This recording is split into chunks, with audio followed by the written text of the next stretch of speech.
Hi, இன்றைக்கி நம்ம வீடியோவில் என்ன பார்க்க போகிறோம்னா, சிவகங்கை மாவட்டத்தில் உள்ள பிள்ளையார்பட்டியில் இருக்க ஸ்ரீ கற்பக விநாயகர் திருக்கோயிலில் விநாயகர் சதுர்த்தியை முன்னிட்டு திருவிழா பயங்கரமாக நடந்துக்கிட்டு இருக்கு. அதில் இன்றைக்கி 9ஆம் நாள் தேர் திருவிழா செமையாக நடந்துகிட்ருக்கு. தேர் இங்கே ஆரம்பிக்கிறது அப்படியே திருப்பி சுற்றி வந்து எல்லா இடத்துலையும் வந்து அர்ச்சனை எல்லாமே பண்ணுவாங்க. எல்லாம் முடிஞ்சு இதே இடத்துல திருப்பி நிலக்குத்தம்.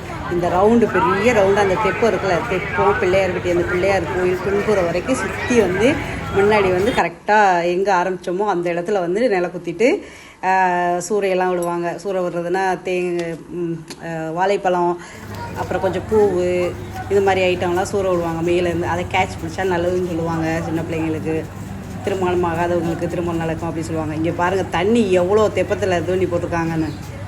சுற்றி தென்னை மரம். இது வந்து பிள்ளையார்பட்டி கோயிலில் முன்னாடியே இருக்கிற இடம் தான் இது. அந்த தெப்பத்தில் தான் வந்து எல்லாமே நடக்கும். இது மெயின் என்ட்ரன்ஸுக்கு நேராக வர்றது. அந்த பக்கம் இருந்து வெளியாகி வரையில் நம்ம ரோட்லேருந்து வந்தோம்னா செமையாக அழகாக இருக்கும். பிடிச்சவங்களை எக்கல் கேட்ட மறக்காம சப்ஸ்கிரைப் பண்ணிடுங்க.